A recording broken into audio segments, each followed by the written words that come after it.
Welcome to Let's Talk Marriage.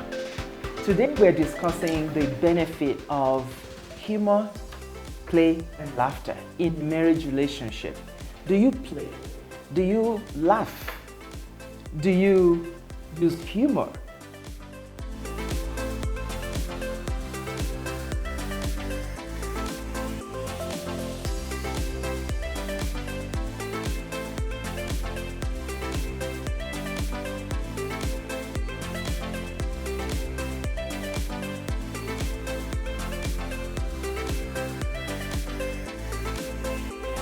Maybe you will learn one or two things about laughter, about how to play together, and about how to use humor and not, take everything so seriously. And so today to discuss this topic are Kofu Babatunde, Sam Babatunde, and Yinka Marcus. Thank you. Welcome. And I'm Yinka Marcus, your host. Welcome once again. Okay, so let's define. What is it? What is humor? So maybe we should take it one by one. Somebody defines humor, play, and laughter. Can we do that? Sure. Okay, humor. I think humor is the ability to be light-hearted in a conversation so that the other person cannot feel maybe criticized. Okay. Yeah. Okay. All right. So humor is the ability to do something that will make things ease up.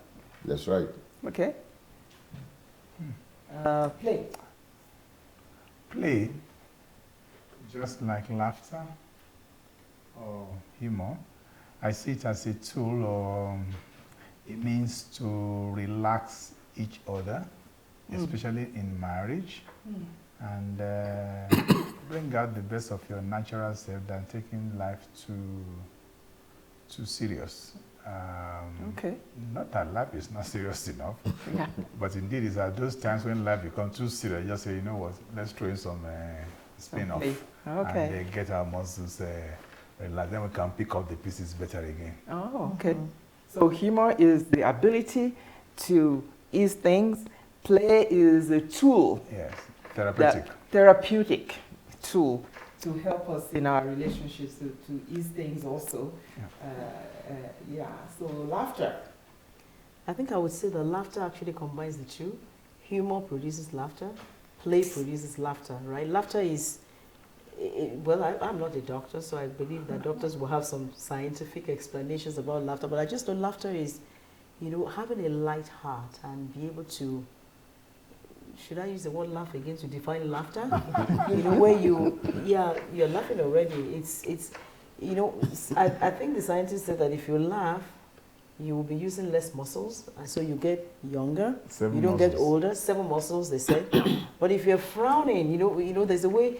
Everybody likes smiles. They like laughter, good laughter. When you laugh and laugh, it exercises actually the muscles, the body, the lungs, and everything. So it's that thing that comes out, for people, ha ha ha ha, and you laugh. You really laugh, right? Yeah. So when you laugh, you are using less muscles, so you don't age quickly. Frown. Oh, wow. So laughter really, so humor is what you do, ability to make things ease up, especially when it's tense, right? Then play also is a tool that you can use to ease things up and to make things really easy, release tension, and laughter is a result of all the two. Yes, I think so. Yeah, and laughter is an act that comes from within. Even sometimes, there's laugh therapy. Yeah, and you start a laughter without anything happening. And I know that I have some friends who do this. So nothing is happening, you just start laughing.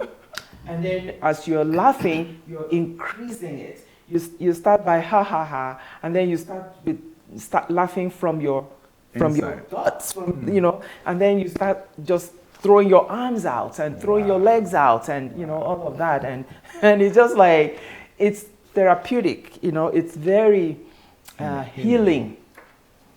in very many ways. Like you said, scientists have told us a lot about laughter, how it is good medicine. And not only science, right? Even scriptures. Okay. Laughter is a portable medicine. And laughter is a portable tell us more. medicine. The scripture tells us that laughter is a portable medicine, and a merry heart also does a lot of healing for the body. So scripture has it defined in the book of Proverbs. A merry heart makes a cheerful countenance. But if you are sorrowful, it says the spirit is broken. And once the spirit is broken, you start wondering, what are we tending to? You know, spirit is the driver of the body. It means before the spirit can be broken, the body is already long gone. So we should avoid moments or repeated moments of getting ourselves into the sorrowful moods or anger, annoyance, bitterness. As scientists also back it up, when you smile, you only engage 7 muscles. But when you frown or you're angry, you engage 32 muscles. I mean, that's a lot of pain on yourself unduly, undue self-affliction. I mean, tension, tension doesn't do much for us, like scientifically. So you can tell us from mental health point of view. Well, the fact is that relaxation and anxiety and stress are like opposite side of the spectrum, and laughter brings some relaxation because you are less tense, and that is beneficial. It reduces stress, it reduces all the side effects, or what I call the effects, sequelae of stress, you know. And in a marriage, that's important, because if you're stressed, it affects your spouse, and if your spouse is stressed, it affects you, you know. So we want to bring humor into the marriage. We want to bring play into the marriage. We want to bring laughter into the marriage. So what are the ways to bring all this? So you can pick any one of those, and what are the ways to bring, for instance, humor in to your marriage relationship? I would say the first way is don't take yourself too seriously, because if you do, you will be missing out on humor. You won't have opportunity to catch the humorous part of what is happening. In a marriage, everything can become humorous, honestly. Right. You're between the spouse, and then between the spouses, and then even with the children, in the marriage. So we should, let's introduce humor. Let's not be too serious. If things are getting too tense, throw in something that makes the other one laugh. And we all know, I know a couple, he said that one thing that endears her to her husband is that he knows how to make her laugh. Oh, that when, that he just comes, and we come, with all sort of, like humor kind of, and then before you know it, all tensions are just doused. And so we should intentionally bring humor. When you think things that you're almost cutting through the atmosphere with a knife, then you better bring humor. Something funny, something, maybe in the course of your day, or even right there where you are, whatever you see funny, let's make fun and bring laughter. And I know that some people don't know how to do humor. Some people don't know how to even introduce that. Is there a way? How can we give an example of when something is tensed up and how to bring humor into it? Okay. Can you think of any example? Quite a number of examples, to be frank with you. It's just a question of the fact that whoever is trying the humor must also be careful that ensure that the humor is appropriate. Yes. Otherwise we can land on the wrong side.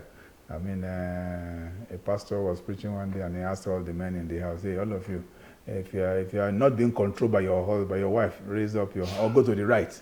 And all the men in the hall went to the right,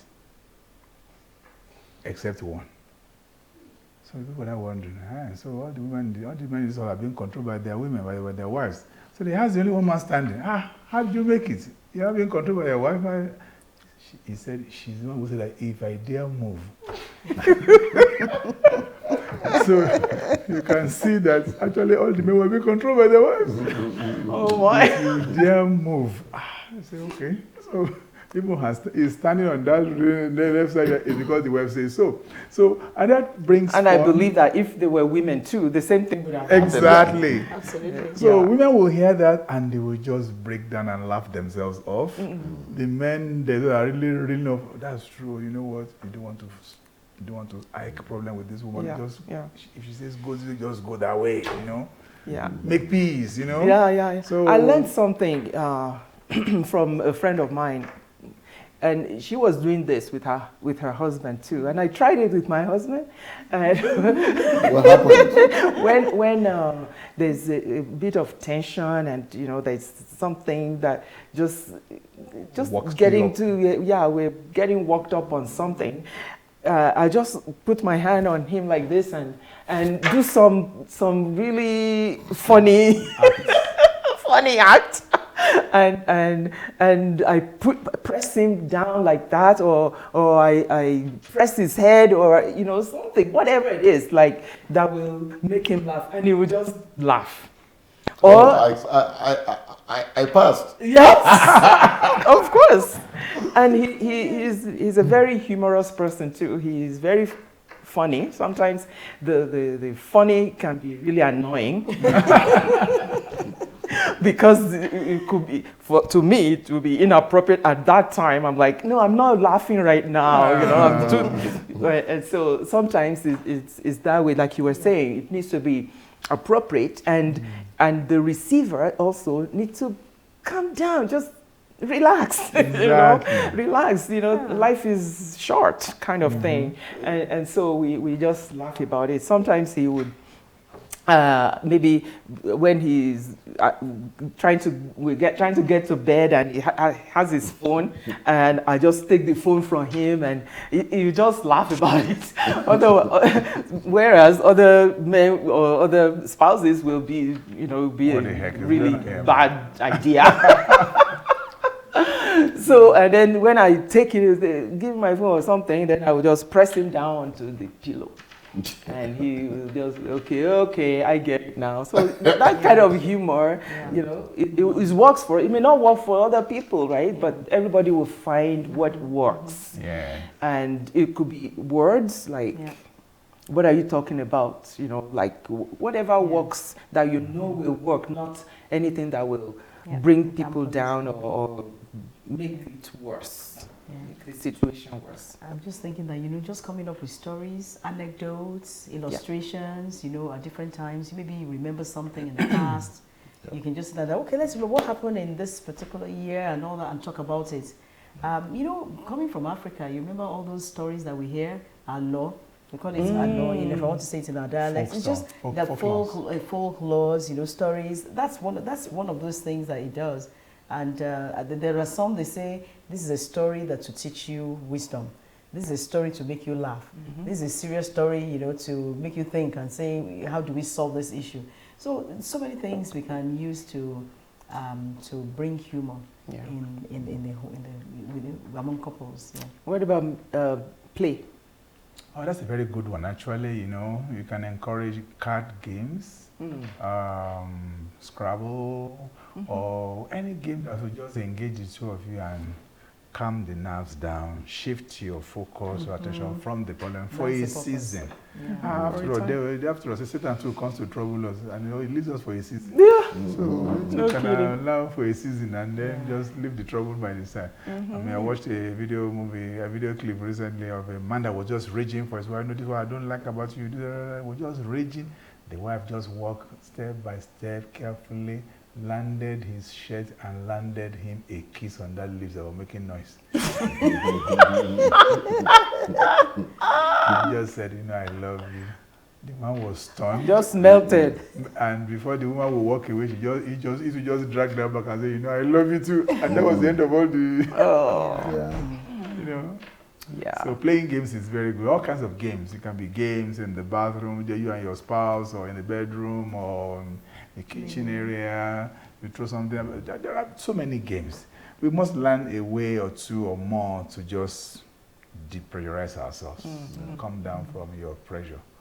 And honestly speaking, I think part of the therapeutic healing here is that when you now come down, honestly, you'll be amazed about how you can see the same problem from a different angle, and then start wondering, oh, so this thing, it becomes now a distance. So it's not even much more than this. Yeah. And you're always going to lose your cool and... right. And I want to say what about dancing? Yes. You know, dancing. I love to dance. You know, you can just put on the music and design your, make up your own choreography in the family, husband and wife, and laugh at it. I mean, there's always a lot of laughter when it comes because if somebody would be doing the dancing awkwardly and all that, you just laugh and laugh, and before you know it, it's just all, like it just douses the recently we had the Jerusalem dancing in our family, and one Christmas. Everyone just took to it like as if it was spontaneous, and we started dancing, and we started recording ourselves, and we're having jokes and fun, and tensions were reduced. So we use humor, play, laughter to reduce tension, to ease things up in when it's getting too tensed up, or even before it gets tensed. I think that we need to create a list of things of humor, play, and laughter, things that make a list of it and try discover. To put them in at different times. I know we like to dance, right? Yes. We like to dance. We sometimes when we see some new choreography on YouTube or stuff like that, we try to do, we try to do it together and stuff like that. So yeah. And his rhythm is good, but it's just that it makes me laugh when he's doing the rhythm with this choreography. It's to the left. You'd be like, no, it's to the right. Can you see where they're going? And and that is just fun. Having fun, making light of situations that could have turned into something else, or even just creating the fun because it's fun. And I think it's also noteworthy that some of these funds we are describing, guess what? In the days when you were still cutting, you knew each other with all those funds. But tensions just came, work, children, mention it, and you seem to just have forgotten. So discover or recover the old fun tactics and throw in some of them back into the play. And before you know it, there will be some rewinding and say, you know what, I know I can take this in easy. Take this life easy and really move forward with it. I think it's important to take things easy, otherwise you'll be too inflexible, and that's not good for anybody. It actually takes off the fun, or the humor and the play, because then someone is afraid to even start a play because you're so rigid, You get to relax, I know that in the beginning of our marriage, and this is self-disclosure 101. You didn't know that past me. I was the tense one. I can be so intense, like I'm laughing and all of that. I can play too, but I was very intense, and and he would come in with all these humor things, and I'm like, no. We don't do that.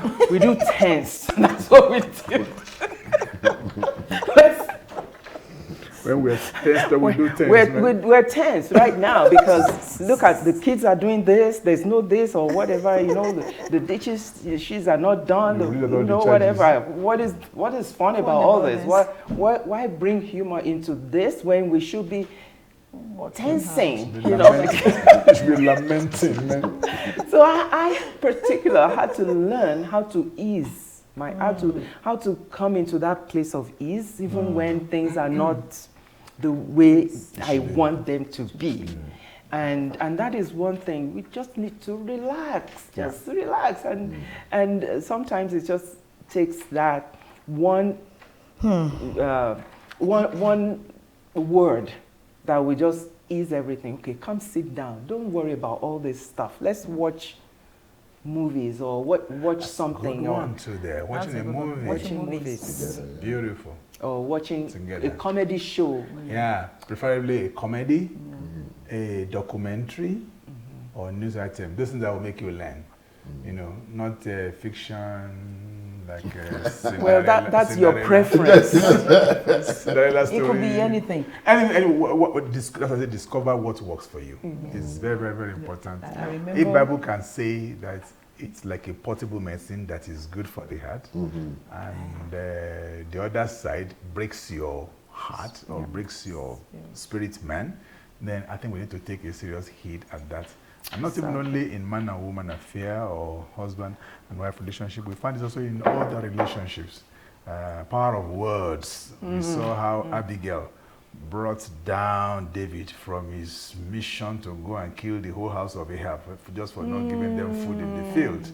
Say, and to go and kill Nabal, her husband, and the entire family. By the time I'm finished with you, there will not be a single man standing. What? And the news got to the ears of the wife, and she packaged a lot of food. But more than food, she packaged a well-coerced poem. And by the time she read it out for David, maybe he melted. I'm telling you, he had to change his mind, and the smell of the food was also running on the backside. That made David to change his mind, and the story ended well anyway. Wow. So lives were saved, and peace was restored. So benefit of humor, play, and laughter. Good for the soul, good for your mental health, good for the relationship, good for the children to see that too. Like even sometimes we just play, I will just tell him, oh, carry me up the stairs, right? I mean, of course, I'm always falling. But, and the children will be like, oh gosh, what's going on? And so, do things in front of the children, like play hide and seek, come catch me if you want, if you can, and things like that. And it's good for the children to see that. It's good for the wholesomeness in the family as well, and of course for your relationship to flourish and to get better. Learn to laugh at each other's whatever, like if something is your mistakes, laugh, and if it's too much for the other person, okay, reduce the laughter, but like laugh at yourself too. Learn to laugh at yourself first. Learn to laugh at each other, but be sensitive enough to know that he wouldn't like that laughter if I laugh right now. But then again, I mean, you can go after a while, you can now bring it up and laugh about it. And so there will be timing, there's appropriateness, and there's also just love coming in there too. Durability too. Certainly, history is important in a marriage. Humor and laughter, because sometimes it's like remembering what you did as a child and telling your spouse about it, and you find it all, you find it funny and you laugh together, and then she will bring their own story. I remember when I was young too, this is what happened, right? Telling stories. Pranks? How about playing pranks? Playing pranks, yes. I mean, good. I mean, we have understanding, safe pranks. right? Yes, safe pranks. With understanding and sensitivity. We can play pranks. You have an example? I have an example. I love to play pranks with my husband. And I say for example, when he gets up to do something, and before he comes up, I put my hand or something under where he's going to sit, and then he sits on it, and he quickly gets up, and I just have a good laugh. But I remember one time he said that he was going to deal with me that day, so he didn't. So I put my hand underneath, and then he came back to sit down comfortably on the bed, and then my hand was there, and he sat on it. He sat really well. I was screaming, oh my God, that's painful. He said, oh, you think you know how to play pranks? Okay, I'm going to sit on your hand. And we just had a good laugh, right? He wasn't doing it intentionally to hurt me. We just wanted to do something else, to maybe to extend the pranks or whatever. Yes. So playing pranks on each other is very fun. Beautiful. Can be very fun. I know some people who would, I think you do that too. Just trying to scare me, you just come, like that, and I'll be like, were you scared? Duh. Pardon me. And it's just good to have those laughing times and enjoy them and have fun with them. How about bringing up surprises? Surprises. Pranks. The pranks are different. Pranks is like, surprises like you could just decide to, like my husband one morning, fried eggs and yam. If I was so interested, and I was actually recording him as he was doing it. So he was so serious about it, the way he was going about it. So when I showed the children the video, they said, "Oh my goodness, the amount of focus that Daddy had cooking this food is unbelievable." So it was it's supposed to be breakfast in bed, but you are videoing. Exactly. Well, I caught him, so I videoed it and added more fun to it. So yeah, let's surprise each other with anything. Apart from pranking each other, you can do surprises. You can just spring up with something unusual. Yeah. All right, so question time. Are we ready? So now, let's go for it. So you take the question, please. I hope I don't take a very hard question. I take a, let me see what I can. Search the scriptures. Yes.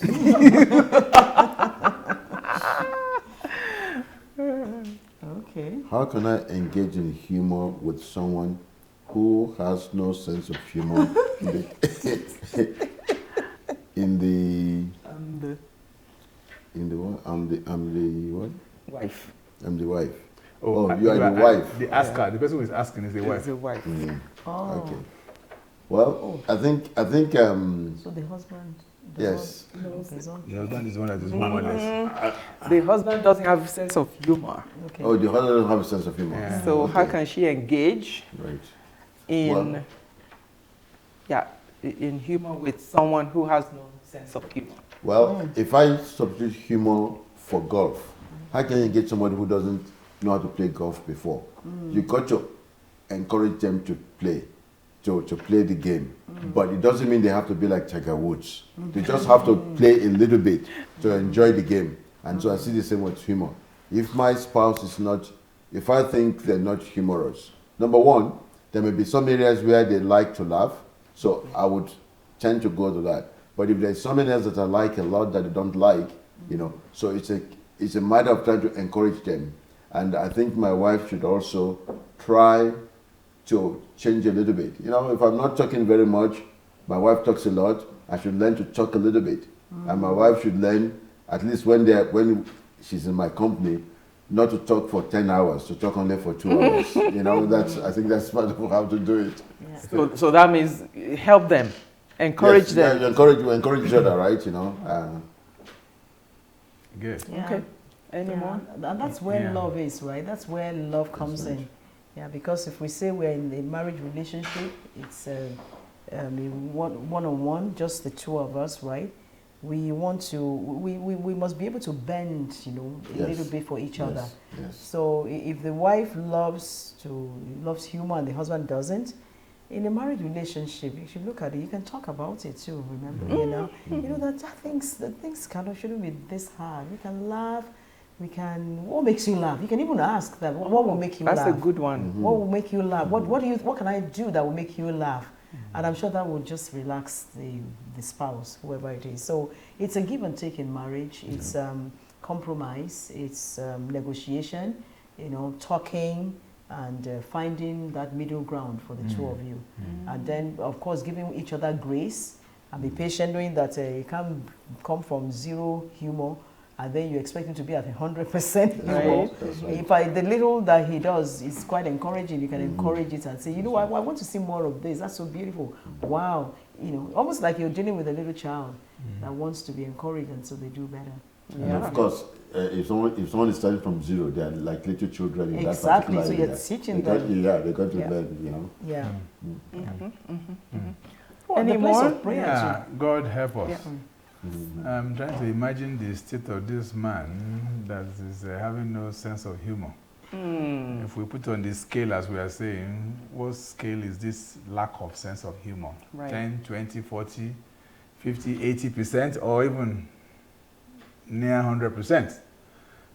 Because we've had testimonies or counseling sessions or experiences with some people that really, God forbid, they're actually suffering under some narcissistic tendency of a partner. I start wondering, where can the sense of humor ever come from this kind of a person? So, without wanting to take the heat off those of us who are listening or those who might be in such a situation, we actually empathize with such and say, there could still always be a way, even where there appears to be no way. I would say, take a second look at either the husband in question in this particular question, in this case, and either directly through him or whoever is close to him, if at all he has one, there must be a weak point somewhere. Ideally, as the wife, you're supposed to know the weakest point because the two of you are supposed to be naked and not be ashamed.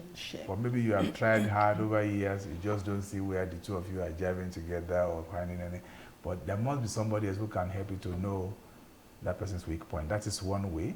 If you can play on that one weak point, you can get at him to be a bit humorous or to calm down. Another way I just thought of right now is that, you know what? He plays hard to get. You to just mimic him and play hard to get. And appear as if you are all, both of you dealing with one imaginary wife who is not conforming. So as she's blaming that wife, I don't even know what is wrong with this wife. In fact, just join in that joke. And then before you know it, you start wondering, who are we talking about now? Okay, fine. So okay. It must be one of the imaginary wives that you're talking about, because if I'm your wife, then I wouldn't be the one you're talking to like this. Lord. As Bishop, as one of God will say, look, if you call your wife or your spouse foolish, and that means she is Mrs. Foolish, and you are Mr. Foolish. And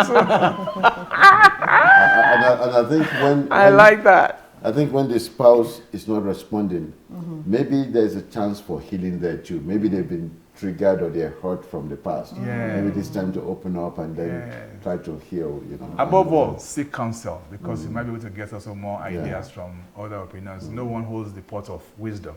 That's right. So when you reach out to your church, through your counselors, all these tools and resources that will be announced at the end of this program, I bet you will surely find a way out.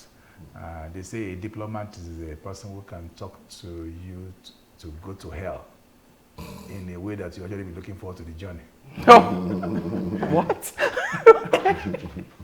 So if there's a will, there's always a way. Oh, gosh. Okay, I think we have concluded this time together. Thank you for coming. Thank you for discussing this very important topic, the benefit of play, humor, and laughter. Very, very important in a marriage relationship. And if you all have anything, any tips that you want to give to us, we will welcome them. Just send us an email, tell us whatever you have in your mind or as you are watching, or whatever you think about that other people can learn from. So on that note, we say thank you for watching and have a good one. Bye for now. Thank you. Thank you. Hey, I want to dance with somebody.